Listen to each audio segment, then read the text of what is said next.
So today, we decided to rank some of the most popular cards on the Forbidden list. Because while they all may be banned, not all of them are the same.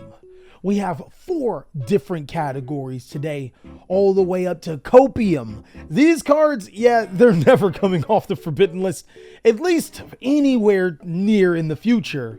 All the way down to, why is this card on the Forbidden list? Like, geez, what are we doing here?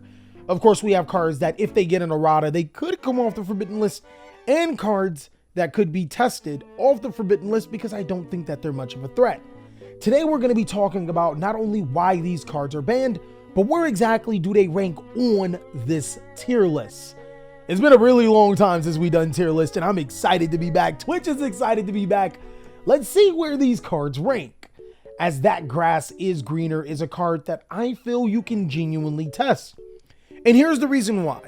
Yes, I never want to use the OCG as a reason to bring a card off the Forbidden list, but when you're looking at That Grass Is Greener and look at what it did in the OCG, which is completely nothing, I think that's something that you can merit in consideration for a card like That Grass Is Greener. The reason why this card was put on the Forbidden list is that players would play 60 card decks, and between 3 copies of That Grass Is Greener and 3 copies of Left Arm Offering, you have a pretty decent chance at opening this card and milling off up to 20 cards from your deck. That's huge, especially if you go second and you play decks like Zombie or possibly Phantom Knights now or Lightsworn. You can mill off half of your deck and have your plays already started. Nowadays, I'm not sure if that's even that great right now, as Yu-Gi-Oh has definitely been power crept to some of those strategies, and whereas Phantom Knight, I guess it could be a lot better. Phantom Knights, they have a couple of problems on their own, and milling off half of your deck isn't going to solve a lot of them. Moving forward, we're not going to talk about Thunder Dragon Colossus just yet. We're actually going to move on to Heavy Storm. Now, Heavy Storm has always been a controversial card. Why exactly is this card banned? Well, it destroys all spell and trap cards on the field. But then you start to wonder, wait, Harpy's Feather Duster and Lightning Storm exist. Why is Heavy Storm on this list? Well, it's fairly simple. Heavy Storm does something that both Lightning Storm and Harpy's Feather Duster can't do. It destroys your own spell and trap cards, which sets up with tons and tons of combos. Ironically, Heavy Storm was brought off the Forbidden list in the OCG for a very short period of time before players realized that they can just start destroying their own pendulum cards, gain their effects, rid themselves of restrictions, and be able to play Yu-Gi-Oh! It was quickly banned, and then Harpy's Feather Duster was brought off the list in favor of it. And that's kind of crazy how Harpy's Feather Duster is way less powerful than Heavy Storm, just because you can use it on your own cards, and there's a lot of cool combos and interactions with it.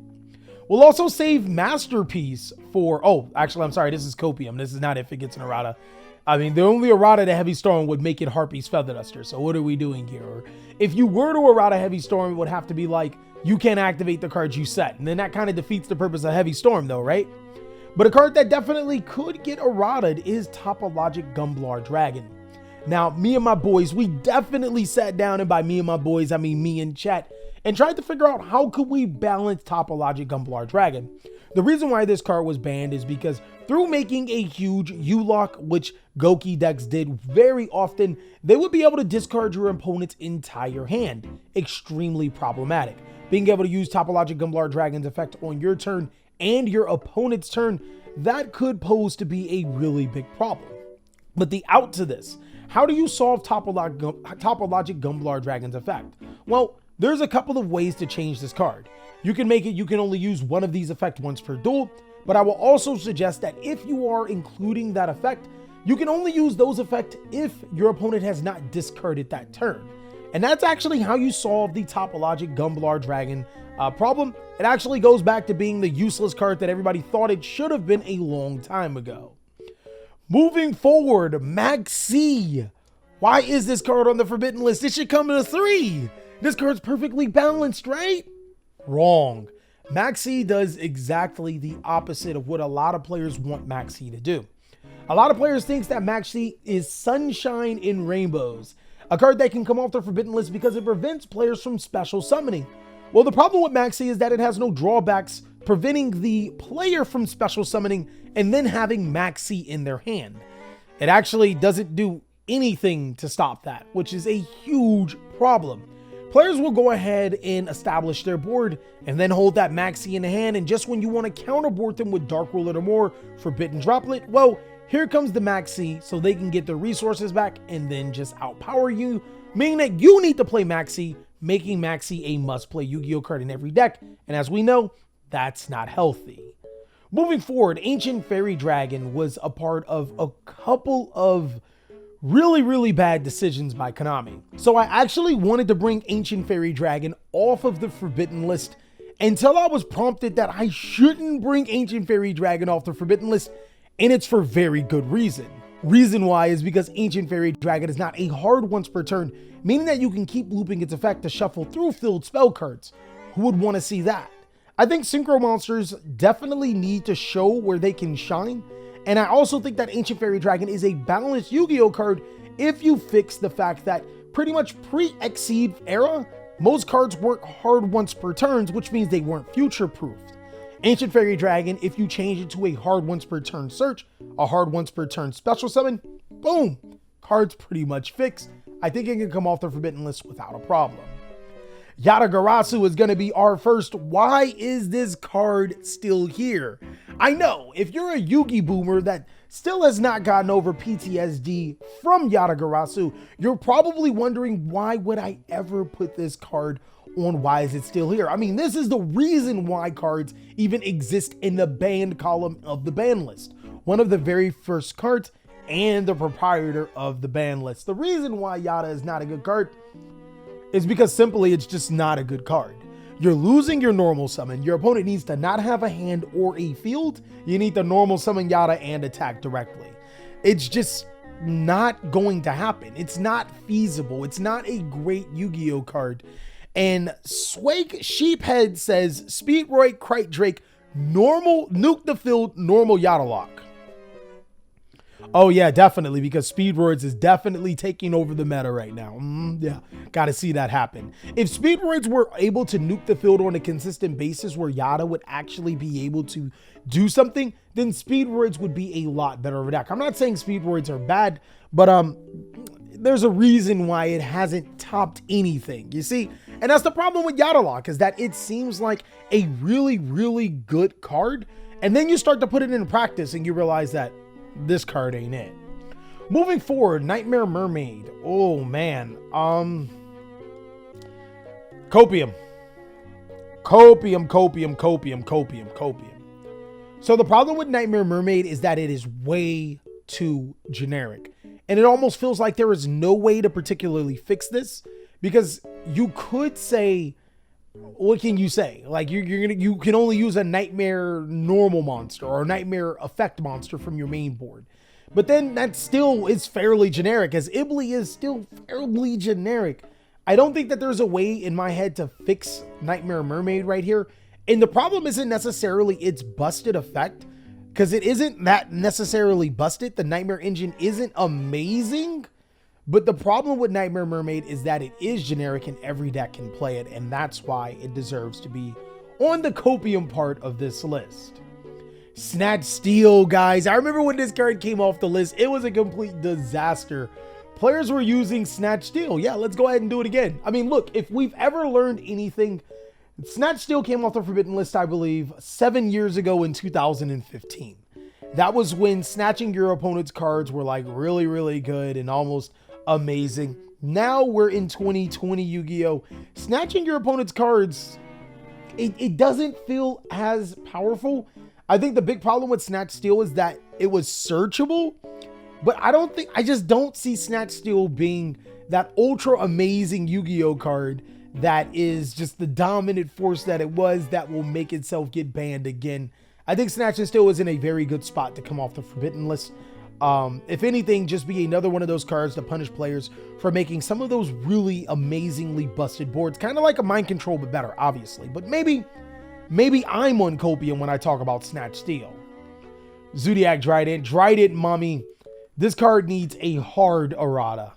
Like, ironically, Zodiac Dryden has the Heavy Storm effect, where Zodiac Dryden becomes even better because you can destroy your own cards. But if you errata Zodiac Dryden to say that you can only destroy your opponent's cards, I think Trident can come off the list. I genuinely think Trident, if you just errata that one thing, Trident comes off the list. You can't make Utopia combos with 1 to 2 cards. You can't do all of the crazy things that Trident has. All you have to do is change one thing, is destroy 1 card on your opponent's side of the field with Zodiac Trident's effect. Shockmaster. Oh man, yeah, I don't even know why this card is on the forbidden list or on this list. We know that this card can't come off. 3 level 4 monsters to basically be an Imperial Order, a Royal Decree, or a skill drain on drugs for an entire turn. This is ridiculous. Shockmaster was ridiculous back in the day when it existed, being able to stop your opponent out of an entire mechanic, and it's still ridiculous in itself. By the way, it's called Unlock the Shock, not Release the Shock. Come on, you Zoomer. Get back to programming. Now we're going to go ahead and talk about Orcust Harporer. I feel that Harporer is in a pretty good spot. It's a card that you definitely can test. Genuinely.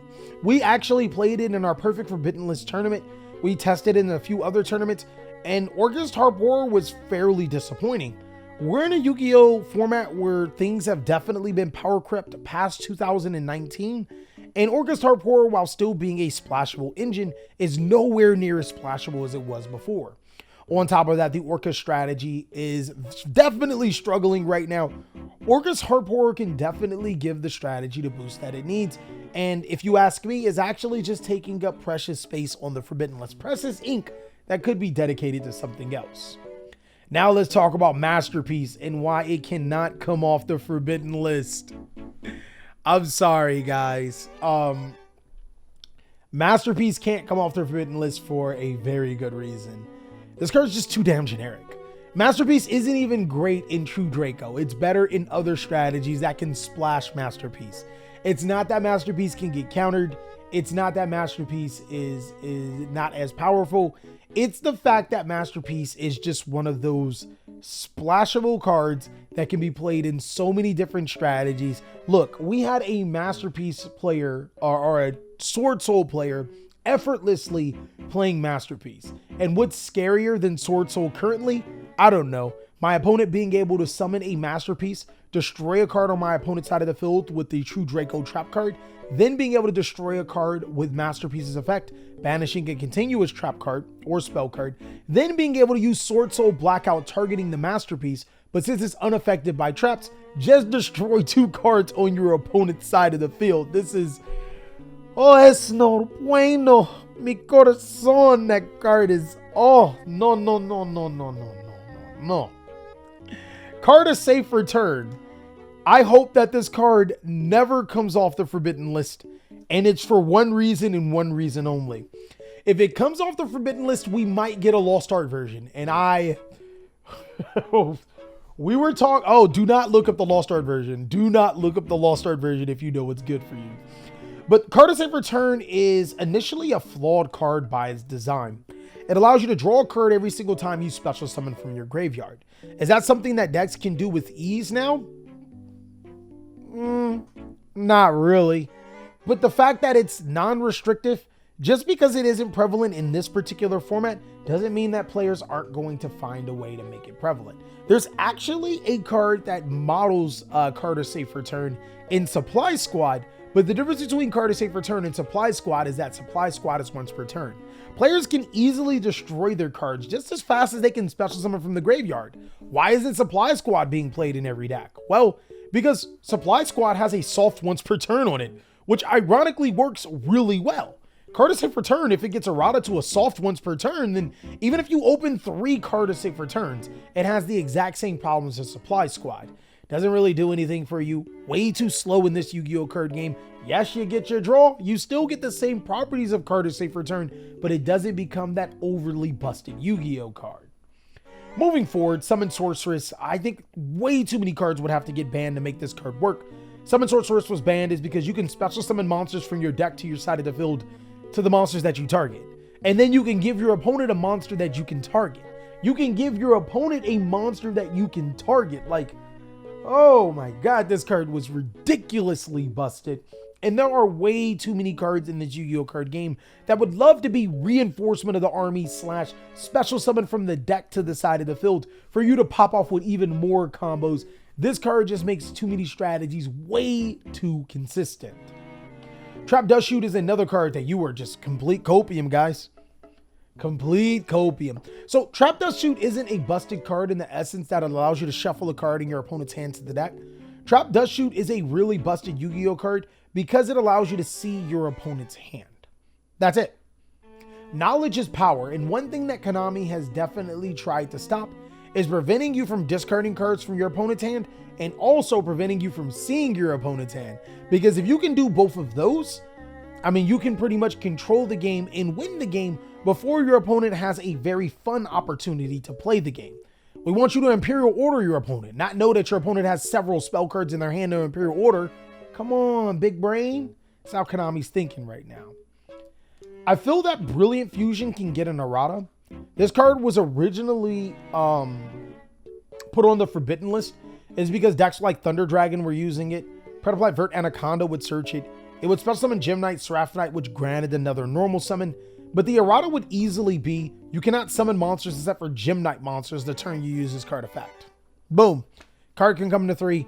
Nobody cares. You can even use Vert Anaconda to make it. Don't know why you would do that, but you can go ahead and play Brilliant Fusion inside of every single Yu-Gi-Oh deck. Ironically, I also think that Painful Choice is a card that could come if it gets an errata. The errata would be fairly simple for Painful Choice. And that errata being, you cannot use the cards that you reveal to your, or that are sent to the graveyard. Simple. You cannot use the effects of the cards that were sent to the graveyard. Now, with this promote in Exodia OTK, yeah, let's go ahead and put it in Copium. Maybe I'm Copium. Maybe I'm Copium. Maybe I'm 100% Copium. I don't know. I really don't know. Maybe I'm 100% Copium. And Gem Knights were still FTKing before Brilliant Fusion, so I'm not even 100. Like, I mean, the Brilliant Fusion FTK needs to be addressed, not the other cards around it. We should have been addressing the FTK, which is the Gem Knight monster that burns in the first place, and we'll be done with it. Thunder Dragon Colossus. Oh man, let's talk about it. That Copium. That Copium. Thunder Dragon Colossus cannot come off the forbidden list for a simple reason, and Elysium said it. Thunder Dragon Colossus, in our podcast, Thunder Dragon Colossus is a card that does not promote healthy gameplay. We already complained about, well, you guys already complained about Droll and Lockbird being a card that is very unfair to play against because it only has one time to interact with itself, and then from there, you can't search. Well, Thunder Dragon Colossus is similar to Droll and Lockbird. Yes, you can interact with it with a little bit more, but the fact that it is a body that is really hard to destroy because it does have protections in its own right, and on top of that, extremely easy to summon. It's damn near searchable, especially seeing that it's an extra deck monster. It's a little bit worse than Droll and Lockbird. Now, I understand that there's cards like Dark Ruler No More, Forbidden Chalice, Forbidden Droplet that easily address this card. But this is another problem that you don't need to add to our already existing problems to make the Yu-Gi-Oh card game worse. And that's why Thunder Dragon Colossus should not come off the forbidden list. Now, I want to test it. I genuinely want to test it. I really want to test it. I really want to test it. I think that the reason why the Hockley Fibers combo got out of hand is because we didn't have enough other engines to benefit from it. In today's Yu-Gi-Oh, would Sword Soul play the Hockley Fibers combo? No.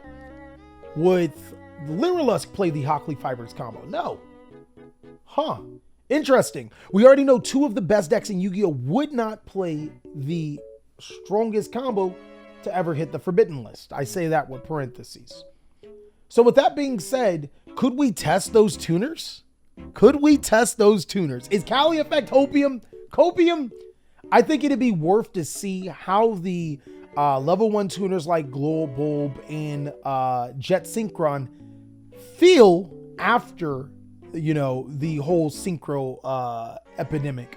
And the problem with synchro monsters is that they're not necessarily great on their own. Not like X-Heat monsters, not like Fusion monsters.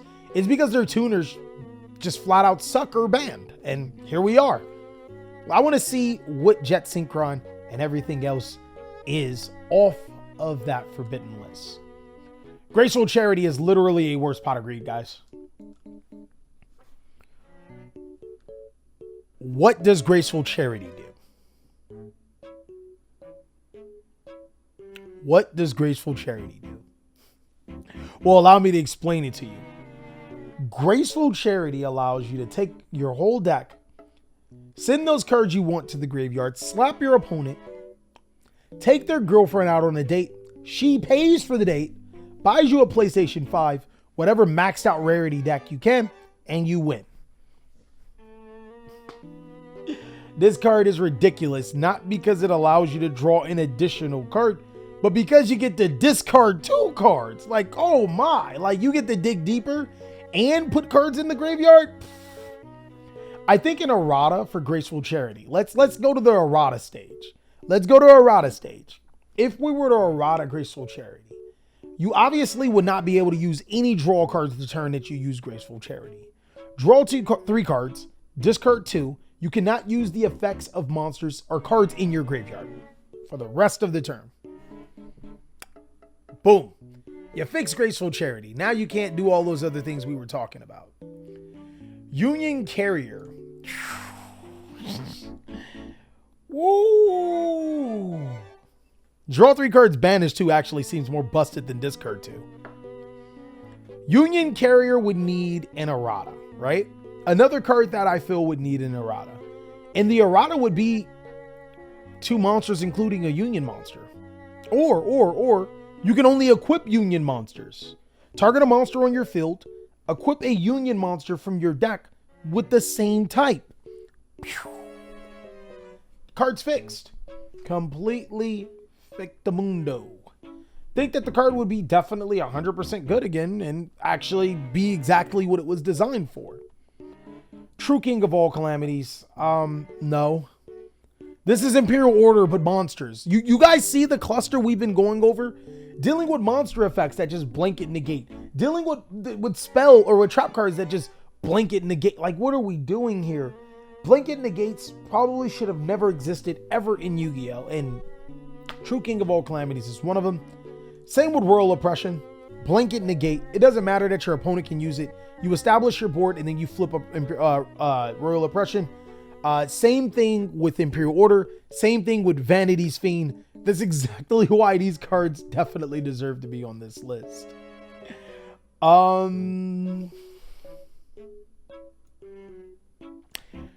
I don't think that Block Dragon was a genuine problem. Yes, Block Dragon allows you to search. It can be searched through Gallant Granite. It's huge for Adamantipators. It's good for Burning Abyss when you want to play Earth. But outside of that, where does Block Dragon genuinely make a particular strategy busted? We've seen what Adamantipator has done without Block Dragon. Not much. This doesn't hurt the Adamantipator strategy or help the Adamantipator strategy where it's at tier 0. Is that copium? Is that hopium? Bring back the Block Boy. This was an amazing card because Union Carrier can equip it and you put it to your graveyard. You can search it. You can do so much with it. But now with the errata to Union Carrier in Block Dragon being a good card, but not necessarily an amazing Yu-Gi-Oh card, I think that these two can exist in harmony off the forbidden list with the appropriate errata and limited to 1. And the last card, Heavy Metal Foes Electromite. Later.